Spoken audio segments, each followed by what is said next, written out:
میں بہت بڑا بزنس مین تھا۔ اچانک مجھے ایک لڑکی سے عشق ہو گیا اور اسے بیاہ کر گھر لے آیا، مگر شادی کے دوسرے دن ہی میری بیوی بیمار ہو گئی۔ اس کا ہر جگہ علاج کروایا مگر کہیں سے بھی ٹھیک نہ ہوئی، یہاں تک کہ ڈاکٹرز نے بھی جواب دے دیا۔ میں بہت زیادہ پریشان تھا کہ اچانک میرا نوکر بولا، صاحب مالکن کا علاج میرے پاس ہے، میں انہیں ٹھیک کر دوں گا، مگر میری ایک شرط ہے۔ میں بہت خوش ہوا اور بولا، مجھے تمہاری ہر شرط منظور ہے، بولو کتنے پیسے چاہیے۔ مگر اس وقت تو پاؤں تلے سے زمین ہی نکل گئی جب وہ بولا، مجھے آپ کی دولت نہیں بلکہ مالکن۔ میں ایک امیر گھرانے کا اکلوتا بیٹا تھا۔ جب سے ہوش سنبھالا تو سب کی بھرپور حمایت اور توجہ کا مرکز رہا۔ ماں باپ کی تو آنکھوں کا تارا تھا ہی، اس کے علاوہ بھی جو دور قریب کے قرابت دار ہوتے یا آفس اور گھر کے ملازمین میں ہر کوئی ہمہ وقت میری خوشنودی کا منتظر رہتا تھا۔ بڑے عیش و آرام سے میرا بچپن گزرا اور اس سے بھی کہیں زیادہ کھیل کود کر جوانی گزاری۔ مجھے کسی بھی دکھ یا کمی کا احساس ہی نہیں تھا۔ کالج، یونیورسٹی میں بہت سی خوبصورت اور تنہا کی لڑکیوں کی بھی بھرپور حمایت اور توجہ حاصل رہی، مگر میں راجہ اندر بنا سب سے ہنستا بولتا، مگر میرے دل کو کچھی کوئی بھی لڑکی اس حد تک نہ بھائی کہ میں ہاتھ تھام کر اسے اپنی زندگی میں شامل کر لیتا۔ میرے دل کو کوئی لڑکی اتنی بھائی ہی نہیں تھی کبھی۔ میرے دوست مجھ پر رشک کرتے تھے اور اکثر حسرت سے کہتے تھے کہ ہمیں تو تم سے حسد محسوس ہوتا ہے یار، کیا قسمت لکھوا کے لائے ہو۔ سونے کا چمچ منہ میں لے کر پیدا ہونا اسے کہتے ہیں۔ یہ سچ بھی تھا۔ میرے کچھ دوست ایسے بھی تھے جو میری طرح ہی امیر گھرانوں سے تعلق رکھتے تھے، مگر 3-4 بھائی تھے یا 2-3 بہنیں، اور بھائی تو کسی کو اس طرح کی مکمل سہولیات اور توجہ حاصل نہ تھی جو میرے نصیب میں لکھی گئی تھی۔ کچھ شکل و صورت اور بشخصیت بھی اللہ نے اتنی پرکشش دی تھی کہ ہر ملنے والا دوبارہ ملنے کی تمنا کرتا تھا۔ جس راہ سے گزر جاتا کئی لوگ مڑ مڑ کر دیکھتے تو یہ حال تھا کہ میں اتنا ہی بے نیاز تھا۔ میرے دوست کہتے تھے کہ تم تو بادشاہ زادے ہو۔ وہ کہتے تھے کہ شہزادے تو ایسے ہی ہوتے ہیں جو کہ اپنے ہی عشق میں مبتلا ہوتے ہیں۔ شاید وہ ٹھیک ہی کہتے ہوں گے، جب ہی تو اس قدر نازنینوں کی توجہ اور نظر الفت کے باوجود بھی کوئی میرے دل کو نہ بھائی۔ ایسا نہیں تھا کہ میں کوئی آدم بیزار تھا، نہیں، ایسی کوئی بات بھی نہیں تھی۔ میرے ماں باپ نے میری تعلیم مکمل کرنے کے بعد بہت کوشش کی کہ میں شادی کے لیے راضی ہو جاؤں، مگر میرا دل کسی کے لیے راضی ہی نہ ہوا اور میں ہنس کر ہمیشہ اپنی ماں کو ٹال دیتا تھا۔ وہ اکثر مجھے کہتی تھی، تم ہماری اکلوتی اولاد ہو اور ہمیں تمہاری شادی اور اولاد دیکھنے کی بہت خواہش ہے، مگر میرے دل کو کوئی لڑکی بھاتی ہی نہ تھی اور میں یہی کہہ دیتا تھا کہ ابھی تو میرے کھیلنے کودنے کے دن ہیں، آپ کہاں مجھے بیوی بچوں کی ذمہ داریوں میں پھنسا رہی ہیں۔ پھر میرے پاپا کو اچانک ہارٹ اٹیک ہو گیا اور وہ زندگی کی بازی ہار گئے۔ یوں کاروبار کی تمام تر ذمہ داری میرے کندھوں پر آ گئی۔ میں نے تو کبھی ذمہ داری اٹھانی ہی نہیں تھی، ابھی تک تمام بزنس پاپا ہی سنبھالتے تھے۔ اب جو یہ ذمہ داری مجھ پر آن پڑی تھی تو میں بہت پریشان ہو گیا تھا۔ وہ تو شکر ہے کہ پاپا کا عملہ بہت ذمہ دار اور محنتی تھا، انہوں نے میری بھرپور مدد کی اور میں بالآخر کاروبار کی ڈوبتی ناؤ کو تیرانے میں کامیاب ہو گیا، مگر اس سب میں 3-4 سال لگ گئے تھے۔ اب جو تھوڑا زندگی میں سکون کی سانس لینے کا وقت ملا تو ماں کو جانے کی جلدی پڑ گئی تھی۔ مجھے علم ہی نہیں ہو سکا کہ کب کینسر نے ماں کے اندر اپنی جڑیں مضبوط کر لی تھیں، اور جب تک پتہ چلا تو بہت دیر ہو چکی تھی۔ میں نے اپنی ماں کے علاج کی ہر ممکن کوشش کی، یہاں تک کہ امریکہ تک انہیں لے گیا کہ وہ ٹھیک ہو جائیں، مگر میری ماں کو پاپا کے پاس جانے کی جلدی تھی، جو کسی بھی علاج سے کوئی فائدہ نہ ہوا، اور چند مہینوں میں ہی وہ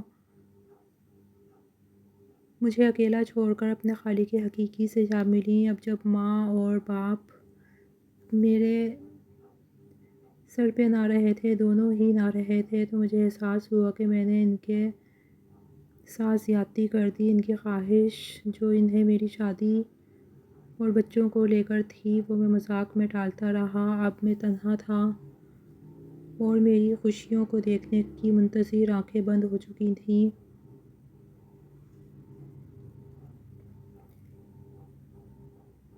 میں یہیں اتنے بڑے عالیشان گھر میں اکیلا نوکروں کے ساتھ رہتا تھا، اپنا کوئی انتظار کرنے والا تھا، نہ کوئی فکر کرنے والا، مگر یہ بھی تھا کہ میں نے خود کو کاروبار میں اتنا مصروف کر لیا تھا کہ وقت گزرنے کا احساس ہی نہیں ہوا، اور اسی طرح کئی قیمتی سال گزرتے چلے گئے۔ ایک بار ایک غیر ملکی کلائنٹ جو بھوڑبند میں رکے تھے، ان سے بزنس میٹنگ کے لیے مجھے وہاں جانا پڑا، تو سوچا کہ چلو کچھ آگے میرا ایک میچ بھی تھا، وہاں چل کر کچھ دن ریلیکس کروں گا۔ یہی سوچ کر میں میٹنگ کے بعد آگے روانہ ہو گیا۔ میرا یہ کالج بہت ہی پرفضا مقام پر تھا، چاروں جانب سرسبز پہاڑ اور ان کے دامن میں واقع یہ خوبصورت وادی، جہاں سیاحوں کے قدم اور کسی قسم کی آلودگی نہیں پہنچتی تھی۔ اس کا میچ میں بھی میرے لیے ضرورت کی ہر چیز موجود تھی۔ ایک چوکیدار پیلیس کیئر ٹیکر بھی یہاں موجود تھا، جو کالج کی اور یہاں آنے والے کی ہر ضرورت کو پورا کرنے کا ذمہ دار رہتا تھا۔ مجھے تو کبھی فرصت ہی نہ ملی تھی یہاں آنے کی۔ ہاں، لیکن کالج لائف میں دوستوں کے ساتھ ٹرپ کیا تھا، تب ہم سب کالج میں رکے تھے اور خوب مزے کیے تھے، مگر اب میں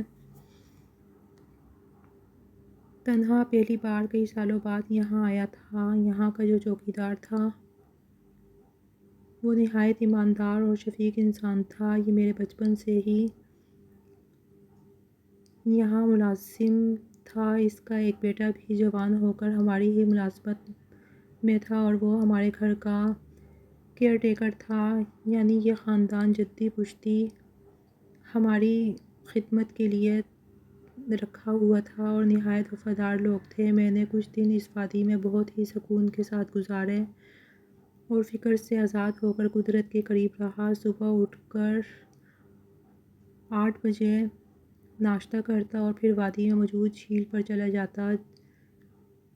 جھیل کے شفاف پانی میں پاؤں ڈالے بیٹھا رہتا، جنگل پھولوں کی خوشبو اور سبزے کی مہک سے خود کو تازہ دم کرتا۔ انہی دنوں وہاں میری نظر ایک بہر بوٹی پر پڑی۔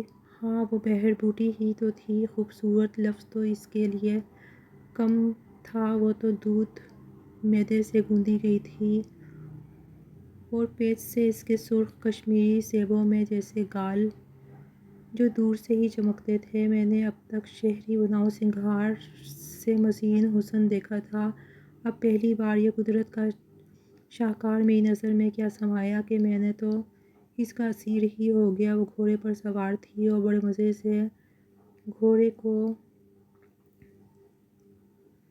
ہلکی چال چلاتی چلی آ رہی تھی۔ جھیل کے پاس پہنچ کر وہ گھوڑے سے اتر گئی، مگر اچانک اس کی مجھ پر نظر پڑ گئی، اور وہ ایک ادائی سے بے نیازی سے گھوڑے پر سوار ہو کر آگے بڑھ گئی۔ اس کے بعد تو میرے لیے حسن کے معنی ہی بدل گئے تھے۔ میں جس نے اپنے آپ سے ہی محبت کی تھی، پہلی بار اس حصار سے باہر آیا اور لمحوں میں اس نازنین کا اسیر ہو گیا۔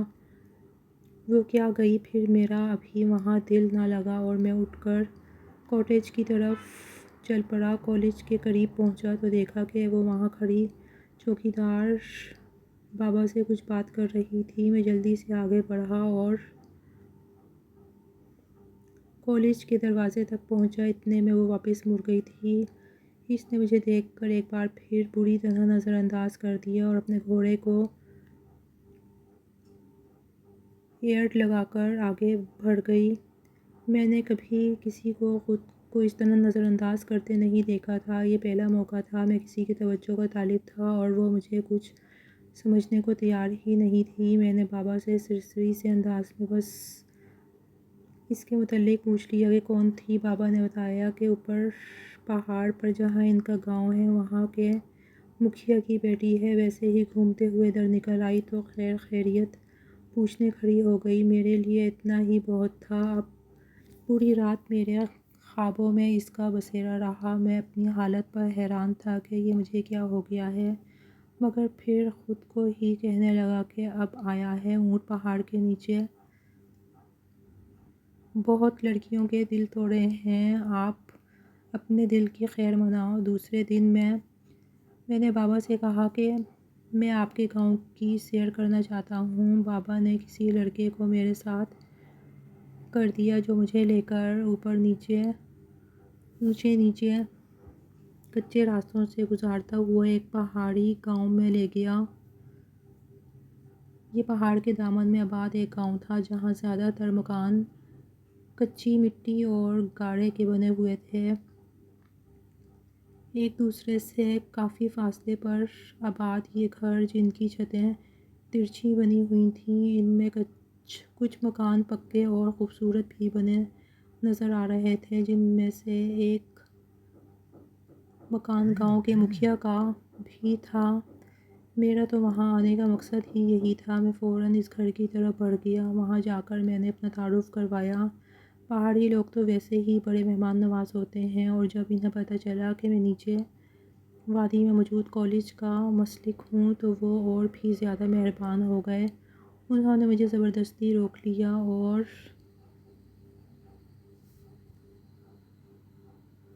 لذیذ کھانے میری مہمانداری کی، پھر کہیں جا کے مجھے وہاں سے اٹھنے دیا۔ میں واپس کالج میں آ گیا تھا، مگر میری سمجھ میں نہیں آ رہا تھا کہ میں اپنے رشتے کی بات کس طرح کہوں۔ پھر مجھے بابا سے مدد لینے کا خیال آیا اور میں یہی سوچتے ہوئے سو گیا۔ صبح ناشتے کے بعد میں نے بابا کو بلایا اور اپنی خواہش کا اظہار کر دیا، ساتھ ہی ان سے کہا کہ وہ میری طرف سے نازنین کا رشتہ طلب کر لیں۔ بابا بھی حیرت سے مجھے دیکھ رہے تھے، پھر کہنے لگے کہ صاحب، کہاں آپ اور کہاں ایک غریب اور چھوٹے سے گاؤں کی لڑکی؟ مگر میں نے کہا کہ بابا بس یہ تو دل اور نصیب کی بات ہے، جہاں پر نصیب ہو۔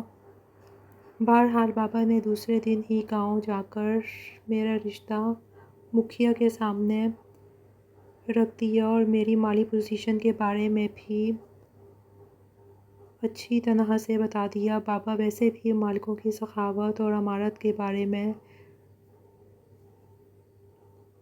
قصے گاؤں میں اکثر سناتے رہا کرتے تھے۔ اس وجہ سے نازنین کے باپ نے میرا رشتہ قبول کرنے میں دیر نہ لگائی تھی۔ میں نے فون کر کے شہر سے ضرورت کی تمام سامان منگوایا اور چند دن میں ہی نکاح بس پہاڑی بہر بوٹی سی لڑکی کے ساتھ ہو گیا تھا۔ شادی کے فوراً بعد ہی میں اپنی بیوی کو لے کر وہاں سے روانہ ہو گیا۔ جب میں شہر اپنے گھر پہنچا تو سب ملازمین نے مالک اور مالکن کا استقبال کیا۔ میں کمرے میں آ کر ریلیکس ہو کر لیٹ گیا تھا، مگر نازنین عجب سے تکلف کا شکار تھی۔ میں اسے تھکن اور نئی جگہ آنے کی وجہ سے سمجھا اور اسے کہا کہ وہ فریش ہو کر سو جائے۔ دوسرے دن میں اٹھا تو بخار میں پھنک رہی تھی۔ میں نے ڈاکٹر کو بلا کر اسے دکھایا۔ دوائی کھانے سے اس کا بخار تو اتر گیا، مگر اسے عجیب سے دوڑے پڑنے لگے۔ اس کا جسم اکڑ جاتا اور منہ سے جھاگ آنے لگتے۔ میں تو بہت زیادہ پریشان ہو گیا۔ کئی ڈاکٹر بدل دیے مگر وہ صحیح نہ ہوئی، بلکہ جیسے جیسے دوا کر رہے تھے ویسے ویسے اس کی حالت مزید بگڑتی جا رہی تھی۔ آخر ڈاکٹروں نے بھی جواب دے دیا تھا کہ اس کی بیماری ان کی سمجھ میں نہیں آ رہی۔ ایک دن میں بہت زیادہ پریشان بیٹھا تھا کہ بابا کا بیٹا جو میرے شہر کے گھر کا ملازم تھا اور گھر کا انتظام سارا وہی سنبھالتا تھا۔ ایک دن میرے پاس آیا اور مجھ سے کہنے لگا کہ مالکن کا علاج میرے پاس ہے، میں انہیں ٹھیک کر دوں گا، مگر میری ایک شرط ہے۔ میں بہت خوش ہوا سن کر، اس کی بات سن کر مجھے بہت زیادہ خوشی ہوئی اور اس سے کہا کہ بولو، تمہیں جتنے پیسے چاہیے میں دوں گا، بس تم نازنین کو ٹھیک کر دو۔ اس کی بات سن کر میرے پیروں کے نیچے سے زمین نکل گئی جب اس نے کہا کہ مجھے پیسے نہیں بلکہ مالکن، میرا نام نازنین ہے، میں ایک پہاڑی گاؤں کی رہنے والی ہوں۔ گاؤں میں بہت غربت تھی اور زیادہ تر مرد دوسرے شہروں میں جب کام کرتے تھے، مگر میں جس گھر میں پیدا ہوئی تھی وہ گاؤں کا سب سے خوشحال گھر تھا۔ میرے بابا گاؤں کے مکھیا تھے۔ میں نے گاؤں میں رہتے ہوئے بھی کافی سہولیات والی زندگی گزاری تھی۔ مجھے بچپن سے ہی رحمت بابا کا بیٹا شمریز خان بہت پسند تھا۔ گاؤں کے سب ہی لڑکے میرے امیدوار تھے اور میں شمریز خان کی محبت میں بے قرار تھی، جبکہ اس نے کبھی میری حوصلہ افزائی نہیں کی تھی، مگر میں پھر بھی اس پر اپنا حق سمجھتی تھی اور اسی سے محبت کرتی تھی۔ پھر رحمت بابا نے اسے شہر اپنے مالک کے پاس نوکر لگوا دیا تھا اور وہ میری نظروں سے اتنی دور چلا گیا تھا۔ مجھے بابا پر بہت زیادہ غصہ آیا تھا، انہوں نے شمریز کو اتنی دور کیوں بھیج دیا تھا۔ تب پھر وہ کچھ دنوں کے بعد گاؤں آیا تو میں نے اس سے اپنی محبت کا اظہار کر دیا۔ اس پر وہ کہنے لگا، نازنین، میں تمہارے قابل نہیں ہوں، تم نے گاؤں میں رہ کر بھی بہت آسائشات میں زندگی گزاری ہے اور میں ایک غریب انسان ہوں اور تم مکھیا کی بیٹی ہونے کی وجہ سے تمہیں ہمیشہ ایک الگ ہی اہمیت ملی ہے، مگر میں تو کسی کے گھر کا ملازم ہوں اور ملازم کی بیوی ہونا کوئی قابل فخر بات نہیں ہوگی تمہارے لیے۔ مگر میں نے اس کی بات کو نہ تو سمجھا اور نہ ہی اہمیت دی اور بس یہی کہتی رہی کہ ایسا کچھ نہیں ہوگا۔ وہ کچھ دن رہ کر چلا گیا اور پھر اچانک شہر سے اس کا مالک ہمارے پہاڑی گاؤں چلا آیا۔ میں گھوڑے پر بیٹھی جب اپنے پسندیدہ مقام پر کافی دن بعد پہنچی تو شہری بابو وہاں پہلے سے بیٹھا ہوا تھا۔ اسے دیکھ کر میں غصے سے آگے بڑھ گئی تھی، مگر دوسرے دن وہ میرے گھر پہنچ گیا، جبکہ تیسرے دن وہ میرا رشتہ لے کر کھڑا تھا۔ مجھے یقین تھا کہ میرے بابا مجھے اتنی دور شہر تو کبھی نہ بھیجیں گے، مگر سب کچھ میری سوچ سے ہٹ کر ہوا۔ نہ جانے اس نے کون سا قصور پھونکا تھا کہ میرے بابا بھی راضی ہو گئے، بلکہ چند ہی دن میں میرا نکاح اس کے ساتھ کر کے مجھے گاؤں سے ہی رخصت کر دیا گیا۔ وہ مجھے پا کر بہت ہی خوش معلوم ہو رہا تھا۔ پورے راستے بھی وہ میرا ایسے خیال رکھ رہا تھا جیسے میں اس کا حاصل کردہ کوئی قیمتی سامان ہوں۔ شہر پہنچ کر جب ہم اس کے گھر میں داخل ہوئے تو بس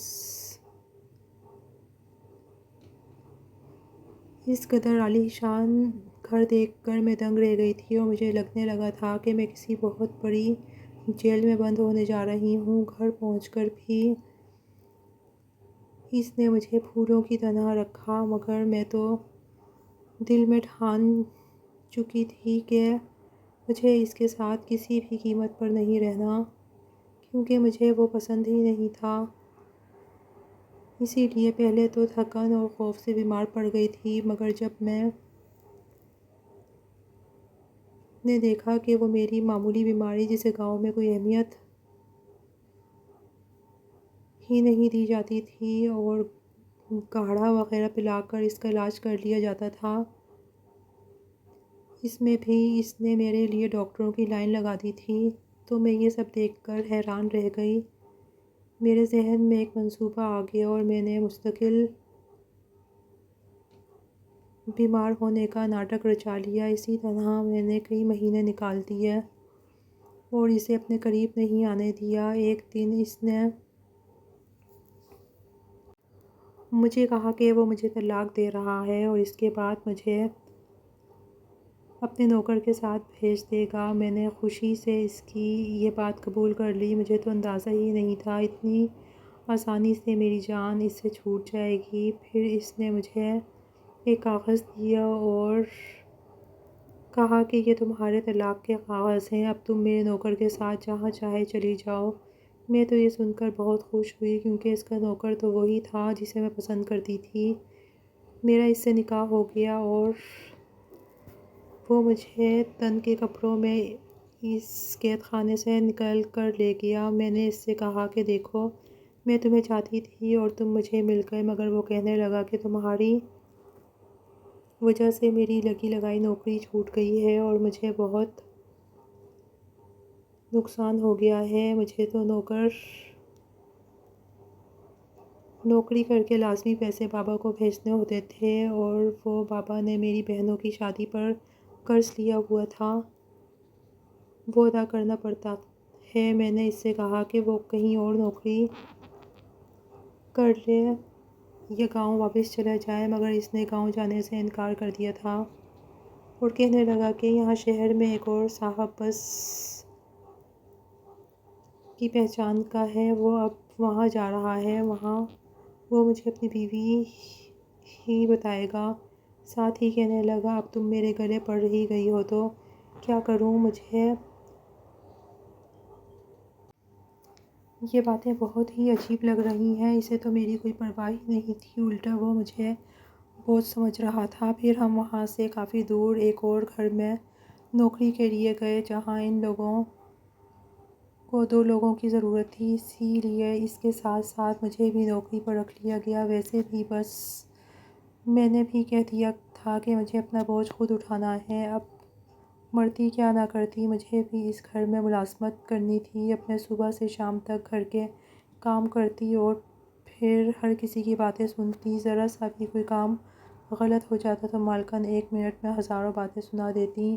ان لوگوں کو نہ تو میری خوبصورتی سے کام تھا نہ میری نزاکت سے، انہیں تو بس صبح سے شام تک ایک ملازمہ چاہیے تھی جو ان کے کام کرتی رہے، پورا دن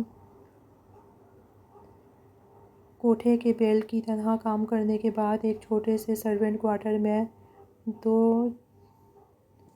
جھلنگا چارپائی ڈالی ہوئی ہوتی تھی، وہ ہمارا ٹھکانہ ہوتا۔ رات میں جب میں تھکے ہوئے بدن کے ساتھ ان کھردری چارپائیوں پر لیٹتی تو مجھے شدت سے اس محل کے نرم و ملائم بستر یاد آتے، مگر ایک اور تکلیف بھی تھی جو میرے ساتھ شیروز کا رویہ تھا۔ وہ جب ملتا مجھے خوب باتیں سناتا کہ اس سب خواری کی وجہ میں ہوں۔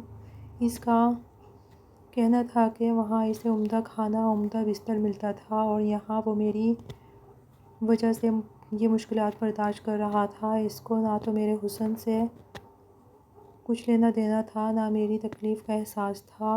کس مشکل میں اور کس حالت میں 3 ماہ گزرے، مجھے تو لگتا تھا کہ یہ 3 مہینے نہ ہوں بلکہ 3 صدیاں ہوں جو یہاں گزاری تھیں۔ اس عرصے میں میرے دل و دماغ سے اس کی محبت کا بھوت پوری طرح اتر چکا تھا۔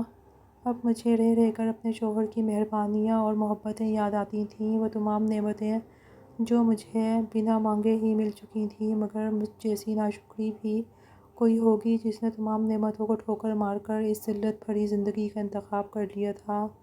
میرے ہاتھوں میں کپڑے، برتن کرتے کرتے چھالے پڑ گئے تھے اور روح پر اس سے زیادہ زخم تھے۔ میں ہر وقت خود کو کوستی تھی کہ مجھ سا نادان بھی کوئی ہوگا جو ہیرے کو ٹھکرا کر پتھر کے پیچھے دوڑی تھی، اور وہ پتھر بھی تو واقعی پتھر ہی تھا جسے میری کوئی قدر تھی نہ ضرورت۔ 3 ماہ کے بعد جب میں نے شیروز سے کہا کہ مجھے واپس گاؤں چھوڑ آئے تو وہ ہنسنے لگا اور کہنے لگا کہ کس منہ سے لے جاؤں، ہمارے گاؤں میں تو کبھی کسی لڑکی کو طلاق نہ ہوئی اور تمہیں لے کر جاؤں گا تو لوگ مجھ پر تھو تھو کریں گے۔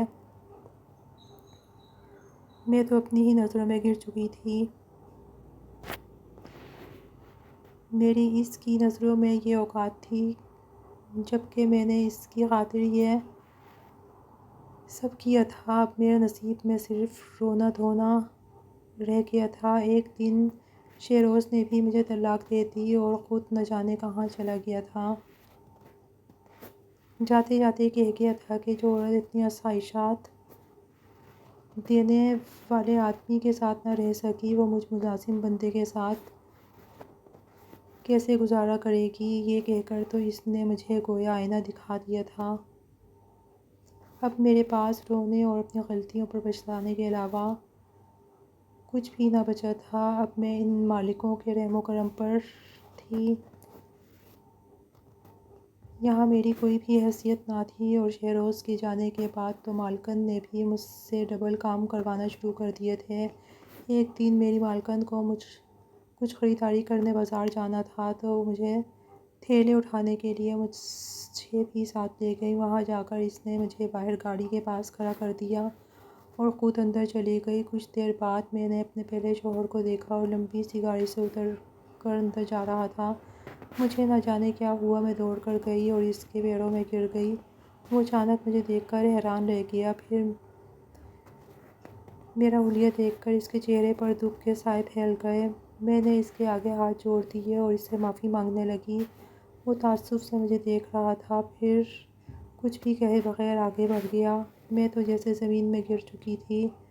جس نے مجھے مالکن بنایا اسے چھوڑ کر اس کے پیچھے خوار ہوئی، جسے میری اس حالت کا ذرہ برابر بھی احساس تک نہ تھا۔ کچھ دیر کے بعد میرا شوہر میری مالکن کے ساتھ باہر آیا اور آ کے کہنے لگا، چلو میری گاڑی میں بیٹھو۔ میں نے اپنی مالکن کی جانب دیکھا مگر وہ تو ایسی ہو گئی جیسے مجھے جانتی ہی نہیں۔ اپنی گاڑی میں بیٹھ کر وہ وہاں سے روانہ ہو گیا اور میں اپنے شوہر کے ساتھ اس کی بڑی سی گاڑی میں بیٹھ گئی۔ مجھے نہیں معلوم تھا کہ اب میرے ساتھ کیا ہوگا۔ میں نے خود کو تقدیر کے حوالے کر دیا تھا۔ گھر آ کے میرے اس نے مجھے کہا کہ نہا دھو کر کپڑے بدل لو۔ میں نوکروں کے کمرے کی طرف بڑھنے لگی تو اس نے کہا، اپنے کمرے میں جاؤ جہاں تم رہتی تھیں۔ میں اب ہر چیز کو ڈر ڈر کر استعمال کر رہی تھی۔ جب میں نے اپنا حلیہ درست کر لیا تو میرے پاس آیا اور پھر اس نے مجھے بتایا، میرا نوکر جو تمہارے گاؤں کا ہی تھا، اس نے مجھ سے کہا تھا کہ وہ تمہاری بیماری دور کر سکتا ہے۔ اس کے لیے اس نے میرے سامنے یہی شرط رکھی تھی کہ میں تمہیں طلاق دوں، اس سے شادی کروا دوں اور تمہیں اس کے ساتھ بھیج دوں۔ میں نے اس کی شرط مان لی کیونکہ میں تم سے بہت محبت کرتا تھا۔ ہر صورت میں تمہیں خوش اور تندرست دیکھنا چاہتا تھا۔ مجھے لگا کہ تم بھی ایسا ہی چاہتی ہو کیونکہ وہ تمہارے گاؤں کا لڑکا تھا۔ تمہاری خوشی کو میں نے قبول کر لیا اور دل پر پتھر رکھ کر تمہیں اس انچاہے رشتے سے آزاد کر دیا۔ یہ سن کر میں دھاڑے مار مار کر رونے لگی اور اپنے شوہر کے قدموں میں گر کر اس سے معافی مانگنے لگی، مگر انہوں نے مجھے اٹھا کر سینے سے لگا لیا اور کہنے لگے کہ تم تو میرا عشق ہو اور عشق قدموں کی دھول نہیں سر کا تاج ہوتا ہے۔ میرے شوہر کی اعلیٰ ظرفی تھی کہ انہوں نے مجھے معاف کر دیا تھا اور مجھ سے دوبارہ نکاح کر لیا تھا اور میں اب ہمیشہ ان کی عزت کرتی ہوں۔ ناظرین، اس کہانی سے ہمیں حاصل ہونے والا سب سے اہم اور دلچسپ سبق یہ ملتا ہے کہ دولت، طاقت اور عزت انسان کو وقتی طور پر معاشرے میں مقام تو دلا سکتی ہیں، مگر اصل انسانیت، احساس اور اخلاق کا امتحان اس وقت ہوتا ہے جب انسان خود کسی کڑے وقت میں آتا ہے یا جب کوئی دوسرا اس کی کمزوری سے فائدہ اٹھانے کی کوشش کرے۔ کہانی میں مرکزی کردار ایک خوشحال، خود پسند اور لاڈلا پیار میں پلا بڑھا نوجوان ہے جو اپنے لیے دنیا کی ہر آسائش کو بآسانی حاصل کرنے کا عادی ہے، مگر جب اسے محبت ہو جاتی ہے تو وہ ایک لڑکی کو دل سے چاہ کر بیاہ کر لاتا ہے تو قسمت اسے ایسے امتحان میں ڈال دیتی ہے جس کا نہ تو اسے اندازہ ہوتا ہے اور نہ ہی تیاری۔ شادی کے فوراً بعد بیوی کی بیماری اور اس کے علاج میں ناکامی نے اسے حقیقت کی تلخیوں سے آشنا کیا۔ وہ جو ہمیشہ دولت کو ہر مسئلے کا حل سمجھتا تھا، پہلی بار زندگی میں بے بس اور لاچار دکھائی دیتا ہے جب ہر در بند ہو گیا، تب نوکر کا یہ کہنا تھا کہ وہ بیوی کو ٹھیک کر سکتا ہے، مگر دولت کی بجائے خود بیوی کو مانگتا ہے۔ ایک ایسا لمحہ ہے جو انسان کے غرور، رتبے اور طاقت کی قلعی کھول کر رکھ دیتا ہے۔ یہی وہ موڑ ہے جہاں معلوم ہوتا ہے کہ دنیا میں کچھ لوگ ایسے بھی ہوتے ہیں جو دولت کے نہیں بلکہ خواہشات کے غلام ہوتے ہیں، اور کچھ لوگ ایسے بھی ہوتے ہیں جو انسان کے کٹھن وقت میں صرف زبان سے ہی نہیں بلکہ کردار سے اس کی آزمائش کرتے ہیں۔ اس واقعے سے یہ بھی سبق ملتا ہے کہ زندگی کا اصل امتحان وہ وقت ہوتا ہے جب آپ کی کمزوری دوسروں پر عیاں ہو جاتی ہے اور وہ اس کا فائدہ اٹھانے کی کوشش کرتے ہیں۔ اس موقع پر انسان کو اپنی تربیت، اخلاق اور ظرف کی روشنی میں فیصلے کرنے ہوتے ہیں۔ اگر وہ صرف دولت پر بھروسہ کرے تو وہ ہمیشہ دوسروں کی شرائط پر جیتا ہے، مگر اگر وہ غیرت، عقل اور انسانیت کے جذبے سے فیصلے کرے تو نہ صرف اپنی عزت بچا سکتا ہے بلکہ دوسروں کو بھی آئینہ دکھا سکتا ہے۔ کہانی ہمیں یہ بھی سکھاتی ہے کہ ہر انسان کی آزمائش اس کی سب سے قیمتی شے سے ہوتی ہے، اور بعض اوقات دنیا آپ کو اتنا مجبور کر دیتی ہے کہ وہی شے کسی اور کے قدموں میں رکھنے کو کہا جاتا ہے۔ ایسے لمحوں میں انسان کا اصل چہرہ اور اس کے اصل اصول سامنے آتے ہیں۔ اس کہانی نے یہ باور کروایا ہے کہ جو لوگ دنیا کو صرف دولت سے جیتنا چاہتے ہیں وہ کبھی دلوں کو فتح نہیں کر سکتے، اور جو لوگ اخلاق، خلوص اور سچائی کے راستے پر چلتے ہیں وہ چاہے وقتی طور پر ہار جائیں مگر زندگی کی اصل جنگ وہی جیتتے ہیں۔ یہ سبق ہمارے معاشرے کے ہر نوجوان کے لیے ایک چراغ راہ ہے کہ وہ دولت کو سب کچھ نہ سمجھیں بلکہ انسانیت، کردار، وفاداری اور محبت کو اپنی زندگی کی بنیاد بنائیں، کیونکہ یہی وہ خوبیاں ہیں جو مشکل وقت میں کام آتی ہیں اور انسان کو واقعی انسان بناتی ہیں۔